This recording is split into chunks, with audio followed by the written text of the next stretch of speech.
రామ్నగర్లో TDP party ఆఫీసులో TDP అధినేత నారా చంద్రబాబు నాయుడు పిలుపుతో విశాఖ పార్లమెంట్ అధ్యక్షులు గండి బాబ్జీ ఆధ్వర్యంలో సౌత్ నాయకులు శ్రీ సీతారామరాజు సుధాకర్ అనుచర నాయకులు కార్యకర్తలు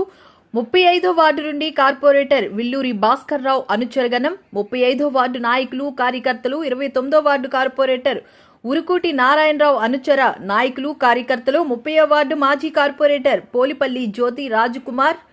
అనుచర నాయకులు కార్యకర్తలు 31వ వార్డు బత్రిన నాగరాజు కార్పొరేటర్ అభ్యర్థి బత్తిన నవీన్ అనుచర నాయకులు కార్యకర్తలు 32వ వార్డు మైనారిటీ సలీం అనుచర నాయకులు కార్యకర్తలు 36వ వార్డు మాజీ కార్పొరేటర్ కుప్పుల వెంకట్రావు తమ్ముడు అనుచర నాయకులు కార్యకర్తలు అధ్యక్షులు గండి బాబ్జీ చేతుల మీదుగా టీడీపీ పార్టీలోకి చేరడం జరిగింది. ఈ రోజు విశాఖ ఉత్తరాంధ్ర మొత్తం మీద గతంలో 5 సంవత్సరాల నుంచి చూస్తుంటే విశాఖపట్నంలో సముద్రం చూడాలన్నా కూడా టికెట్ పెట్టి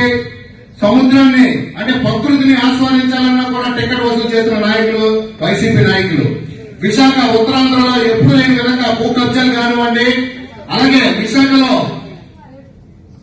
దాచికాయలు కానివ్వండి, రౌడీ గ్యాంగ్లు కానివ్వండి, కిడ్నాప్లు కానివ్వండి, విశాఖపట్నానికి విశాఖ ఉత్తరాంధ్రకి పరిచయం చేసిన వ్యక్తులు వైఎస్ఆర్సీపీ నాయకులు. మళ్ళీ రేపు రాబోయే రోజుల్లో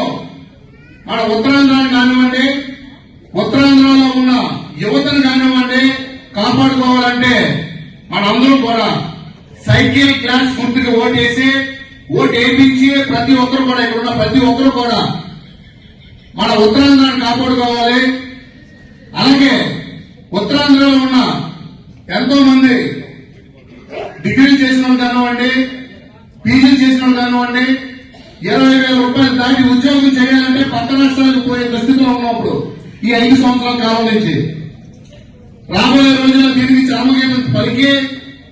రాబోయే 2024లో విజయవాడ నాయకులు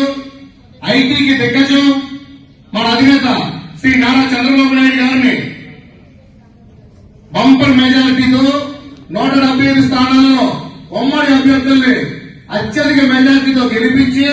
మన ప్రభుత్వం వచ్చిన మీ అందరూ కూడా కృషి చేసేటట్టుగైతే మన పిల్లలు పీజీలు చేసిన డిగ్రీలు చేసిన వాళ్ళందరూ కూడా మన ఈ ఉత్తరాంధ్రలోనే మళ్లీ ఉద్యోగాలు సాధించుకునే విధంగా ఐటీ రంగాన్ని విశాఖపట్నంలో అభివృద్ధి చేసి ప్రతి ఒక్కరు కూడా తల్లికి బిడ్డకి కూడా దగ్గర చేసే విధంగా ఉంటుందని చెప్పేసి మీ అందరికి సభాముఖంగా తెలియజేసుకుంటూ మీ అందరూ కూడా ఒకటి గుర్తుపెట్టుకుంటూ వెళ్ళారా, సైకిల్ గుర్తు అన్నది ఫస్ట్ ఎంపీ గారిది, మన శ్రీభరత్ గారిది.